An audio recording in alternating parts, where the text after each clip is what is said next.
Alrighty, gang, we're sitting here with the drummer of the Summer Camp Music Festival staple, Mo. And, of course, we want to introduce everybody to Mr. Vinnie Amico. Vinnie, how the hell are you today, man? Good. How are you guys doing? Myself, I am doing awesome, and I know Vic Nasty over there, he's always percolating. He's always up to something. Nice. Oh, yeah, I just slipped out on everybody so I could do the interview back here. I'm hoping they don't catch me. Yeah, Vic Nasty's at work this afternoon, and I'm like, dude, you got to tell the boss you need like 20 minutes. We got an important phone call today, so I'm glad the boss lady was willing to help us out with that, man. But Vinnie, you guys, you're kicking off the tour. The new tour kicks off here September 12th up in Maine, and then you guys head up to Canada for a few dates, and then we find you're back here in Peoria on September 18th down at Sefcu Center Stage. And that's what I wanted to bring you on for, man, was to talk to you about that show and the new tour and all this other fun stuff you guys got coming up throughout the year. Yeah, man. Looking forward to it. I haven't played up through Canada in a little while, which would be fun. It's always a good time. Plus, we're doing a festival up there. That'll be good. And it's always great to go back to Peoria. It's like a home away from home for us because we've been doing summer camp for 14, 15 years, and we're good friends and good associates with Ian Goldberg and Jay Goldberg Presents. It's very welcoming. It's very much a home away from home for us. And we've played that stage a bunch of times. It's been underwater when we played it. We played it with Al. Al had kidney stones or something one time. We ended up doing it as a quartet without Al, except for we put a big, not a big, just a life-size cardboard cutout of Al on stage, so people wouldn't miss him too bad, other than the wall of sound that he produces. Well, hey, man, that's huge, man. But, Vinnie, a lot of my buddies, are local musicians here in town, and they play out at summer camp. The boys from Brainchild, being two of my favorites. And, when I've talked to a lot of my friends, they tell me that, you guys love coming to Peoria and you love playing this town. I mean, obviously it's the summer camp connection, that has a bit to do with that, but what is it that really endears you guys to the city of Peoria? I mean, is it just the great fan base you guys got? Yeah, it's that.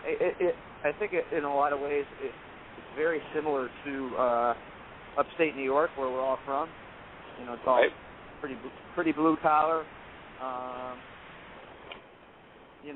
lot of folks like to partake in their consumption of beer and have a good time listening to rock and roll. I mean, they're not really looking to hear, EDM or pop music or whatever. They want to hear rock and roll, and I think that's a big part of it as well. Just like hearing rock and bands and drinking beer and having a good time. Hey, and it's funny, Vinnie, that you mentioned EDM. For people that don't understand, that's the electronic music, the dubstep type stuff. I just read an article today that over in the city of Bloomington, they completely banned EDM music or any type of performances like that. And it's kind of off the topic of one that I wanted to talk about, but, even though I'm not a fan of the music, what do you think about that city just completely banning a specific style of music? Even though you might not be a huge fan of it. Yeah, I mean, I'm not a huge fan of it, but, I guess, there's people that are. Did they do that because of the drug consumption by youth?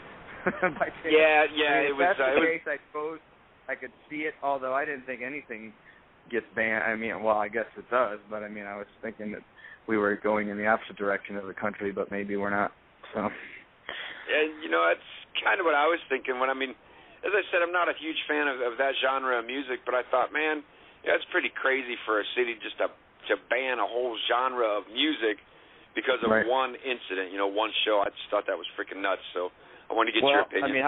How many ODs were at the show? And that was the problem. There were a lot of overdoses and a lot of arrests, and the city just said, screw it, we're done with it. We don't want any more. Well, it kind of makes sense in that way. They want to protect their kids, Absolutely, I guess those kids will then travel to, somewhere like Indianapolis, Chicago, or, St. Louis, Chicago, wherever. So they're all going to, those players will still play there, so we'll just go there and OD. Right. There you go, man. Well, listen, you guys had your newest studio album came out back in May, like right after summer camp, and if you were lucky enough to have your ass out at summer camp, you already came away with the free download code for that. Obviously, the tour's in support of that, but I mean, when you guys get out on the road, I mean, this is an opportunity to not only play your new stuff, but your old stuff.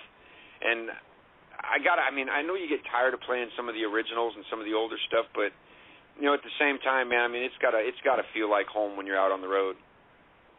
Oh yeah, I mean, there's certain songs that you kind of want to play a lot.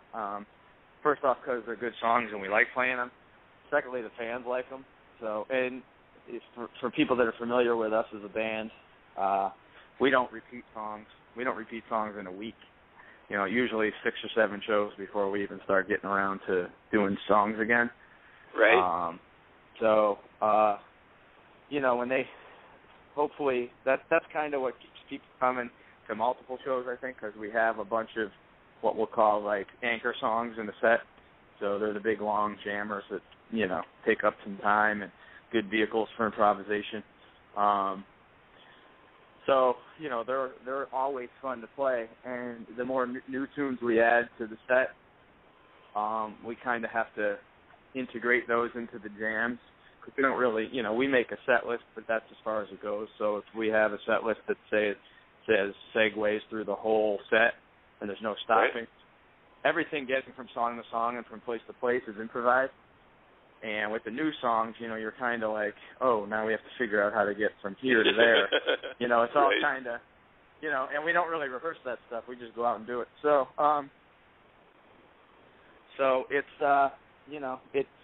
it's one of those things where we like integrating the new songs into that old stuff to figure out how the hell we're going to get from point A to point B. It adds another dynamic to the set. And, it makes the jams interesting and keeps the whole thing interesting, so we enjoy playing the old stuff. Well, Vinnie, I've seen you guys perform a lot out at summer camp and a few times down at FQ Center Stage, and I think that's the one thing that the fans like the most about your music. I mean, obviously the music itself, but it's that improv, it's that difference that they get every time they go to a show. They know that, man, it's going to be similar, but it's not going to be the same show that I just saw last night or, as you mentioned, even a week or two ago. Right. And we try, we don't even, there's some jams that become comfortable in that, this one works, so let's, use it so we can string 2 or 3 songs together.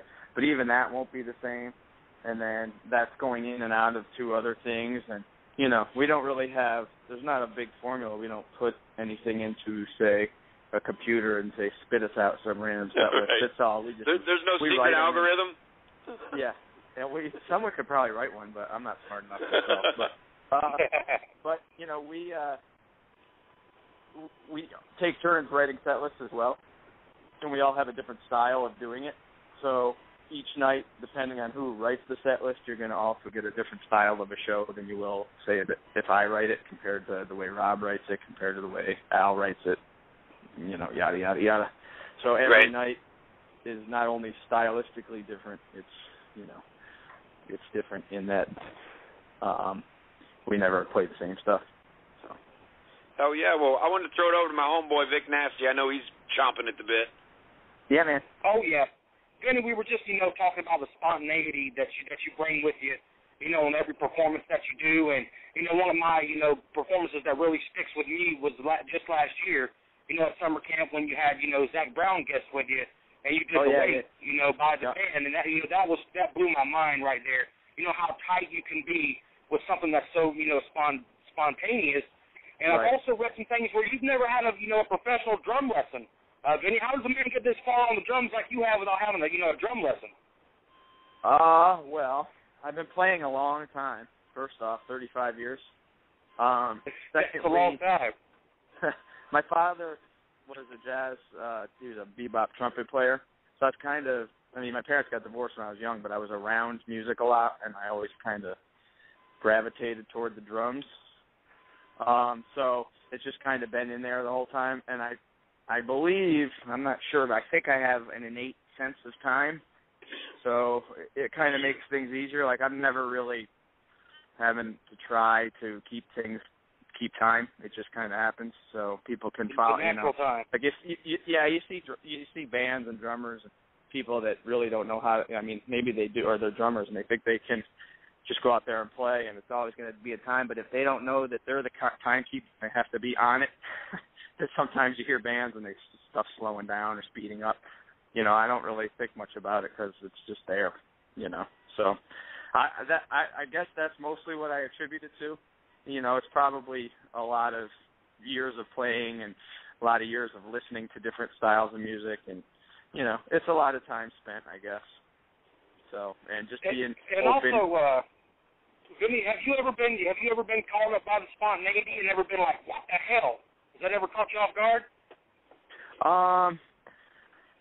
Yes and no. I mean, sometimes, but it's usually, if you listen to enough styles and kinds of music, it's usually nothing that really throws you off, unless your sense of where the one is different than where everybody else's sense of the one is. That's the only thing.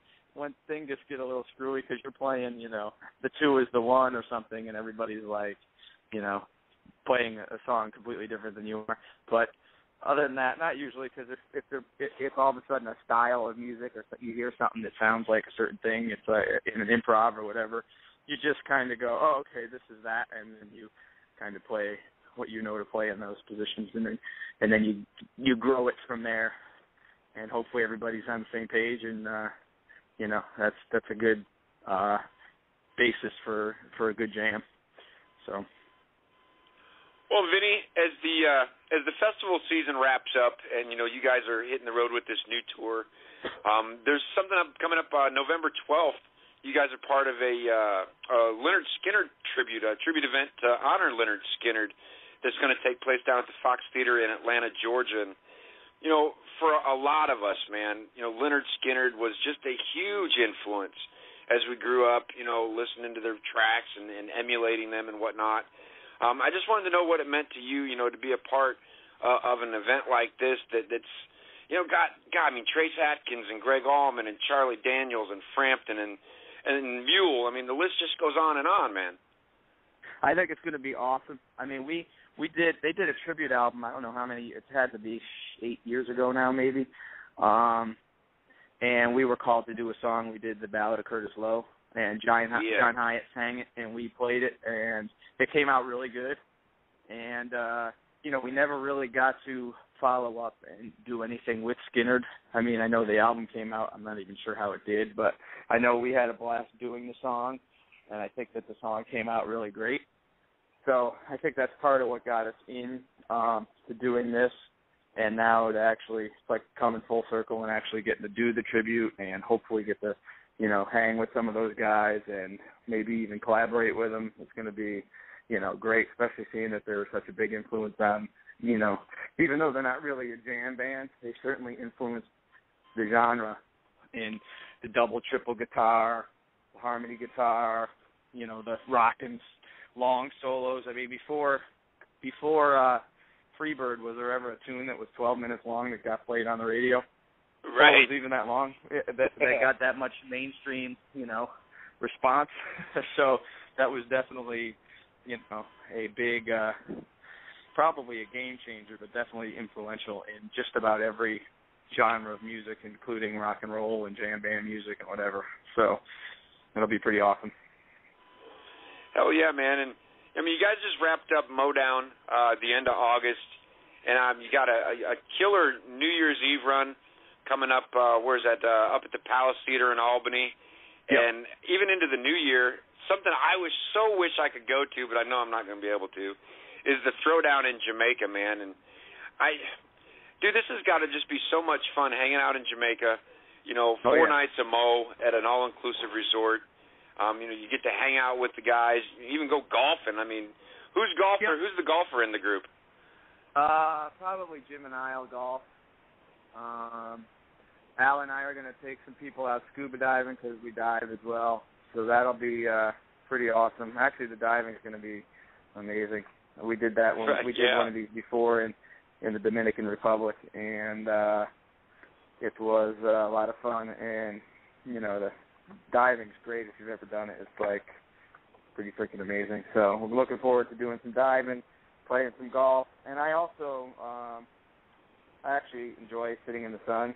So I'll be doing a lot of that too. My wife will be there as well, so it'd be nice to have some time just sitting on the beach and hanging with her and some of our friends that'll be down there. And of course, we're playing music too, so that's right. fun too.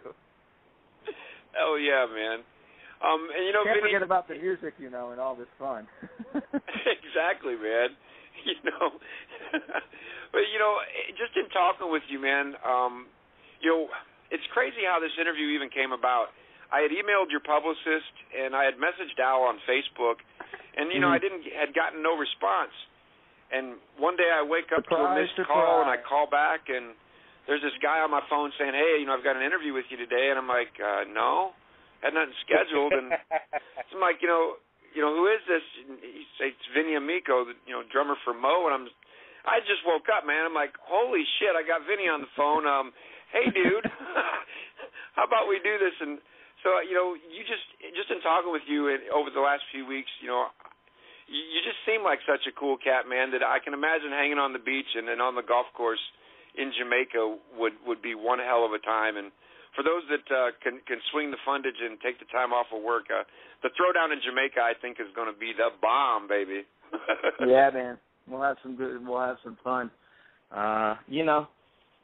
Just gotta pace yourself. It's 4 or 5 days of all-inclusive booze and lots of sun, so you just gotta kind of try to, not go out in a sprint. It's a marathon.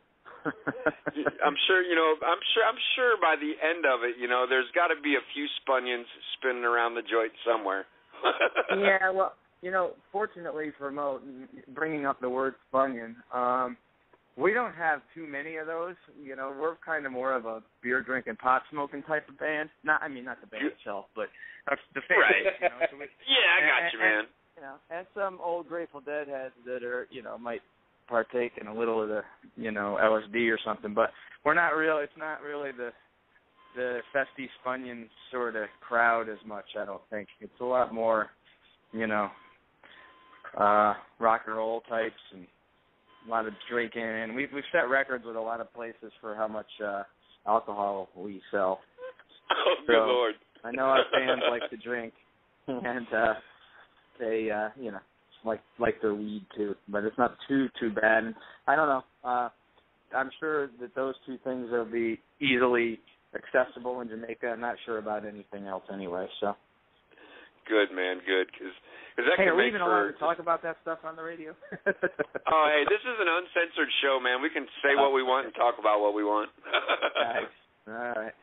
Cool. So listen, the reason again I wanted to bring you on is we're leading up to the show that you guys are playing here in Peoria in a couple of weeks, September 18th.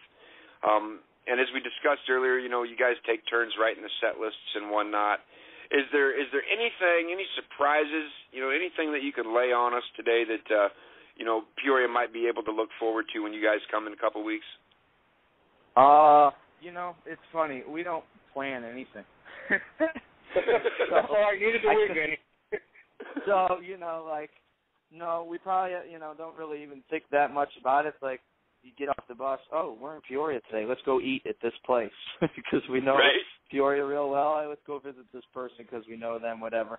And then we just broke out a few tunes, and I think we hopefully will be breaking out some more that we haven't played in a while on this next tour. So, we'll there's always a chance for a surprise anywhere we go. And if someone has a wild pair one night and says, let's learn this song, then we learn that song and we play it. And then it's like everybody's like, then the internet goes wild and the statisticians go, oh, my God, it's been this long and they must have been thinking, it's not really that way. It's just like, hey, let's play this song tonight. Or, if we're motivated enough to learn a new song or whatever, it's like, hey, all right, let's learn this new song and do it or whatever. So that's kind of the way it rolls. It's not as well thought out as I might think sometimes. That's how we are, man. We just fly by the seat of our pants, and just kind of what happens, Yeah. You guys know that we have a song that's called "Seat of My Pants," right? When I said I had queued up, ready to go, man. Damn it. Good. Okay. So, there's a lot of truth in that song for a lot of people, not just us, of course. But it's like I guess we all we write how we live. So. No doubt, man. Well, listen, Vinny, we've only got a few minutes left with you. We don't want to take too much time away from you. I know you're getting the house buttoned up and ready to go on tour. I wanted to throw it over to my boy Vic Nasty. I'm sure he's got a few last words. No problem. Just one quick question for you, Vinny, before you go. I read, that you're an avid basketball player. You love basketball. I mean, what teams do you run with? Do you in the pros or in the NCAA? Do you have any favorite team? I would say Syracuse is my favorite. What we follow the most. My wife is a grad at Syracuse University, and they made a pretty big run last year. Well, they make a pretty good run every year, but they're solid with that up there. Yeah, people discounted them first year in the ACC, and they almost won the ACC, and then they made it pretty far in the tournament. So, and they give a run every year. So we really get on with the Syracuse basketball, and NBA isn't really that fun to watch until you get into the playoffs. But that's true. I'm mostly a Knicks fan, partially because I'm from New York and I live here and been here for a while, and partially because of Melo, who's a Syracuse basketball alum. So, and I like the Sixers. They haven't been good in a while, but they got a couple of Syracuse guys on it too, with Carter Williams and stuff like that. Actually, I just got out of the car. I just was playing basketball when I called you guys. So, and the scouts weren't there today, so I don't think I'm getting drafted, but I played pretty good. So nobody's going to be able to go out and get that Amico jersey anytime soon, huh? Nah, my wife. Not unless it's a special order. My wife busts my balls all the time because, I come home and I talk about the game. I'm 45 years old and I'm still playing basketball like I'm a freaking 16-year-old. But, so I'm like, the game was good. I scored a bunch of points. I had a lot of rebounds or this or that or whatever. But I get mad at one thing and I tell her and she's like, well, were the scouts there today? And I'm just like, shut up.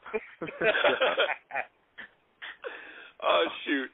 Well, listen, Vinny, we've only got a minute or two left with you, man, and I just wanted to give you this opportunity to let our listeners know, how they can follow along with the career and get in touch with you guys if they so choose. Yeah, man. Well, we got our website, www.mo.org. You can follow us on Twitter, which I think is Mo period or at Mo period. Got an Instagram account, Mo the Band. Got a Facebook page, all that stuff. I try to post on Twitter now and again, and Al, everybody's sort of active. I don't really do a lot of Facebook, but amongst all of us, we're always chattering on social media and stuff. So, we're pretty accessible guys to get a hold of, or to bust our balls, or let us bust yours, or whatever. And you can always follow where we're playing because we're always playing. We don't really take a whole lot of time off. So, and we start next year as our 25th year together. So the tour for next year is going to be a 25th anniversary tour, and we're hoping to have a lot in store for everybody. So, hopefully people will follow us around and check out what we're doing 25 years after we started this thing. Hell yes, my man. And for those here in Peoria, you can probably the easiest way to catch up with Mo would be September 18th down at the SEFQ Center Stage, also known as The Landing here in Peoria. And, Vinny, when you guys get off the bus, they usually don't open till later in the evening, but maybe after the show, if you guys are hungry, head up Main Street up there by Ulrich's and Diesel in Berlin. There's a little sandwich shop called Be Easy. Make sure you get in there and get you an Italian beef, man. Those things are the fucking bomb. I might have had one. I mean, I know. I'm pretty sure I've had Italian beef from there before, and it was like, I was squeezing the thing into my mouth. It was so good, like a sponge, just wringing it out. So I'm pretty sure I've had it, but if not, I'll definitely get there because I love Italian beef, and the only really good place to get it is Chicago and around where you guys are. So Right. I'm down for sure. Hell yeah, Vinny. And when you head up there, my boy Brandon, Big B, he's the big guy in back throwing it down. Make sure you tell him Big Perm sent you. And Vinny, we've only got about 30 seconds, man. For myself, Vic Nasty and everybody listening, I just wanted to say thank you very much for taking the time, and best of luck with the new tour, man. You guys be good out there. All right, hey, man, it's my pleasure, and hopefully we get to see you guys down there at the show. Come and hang and have a beer or whatever. Hey, I'll stalk you, man.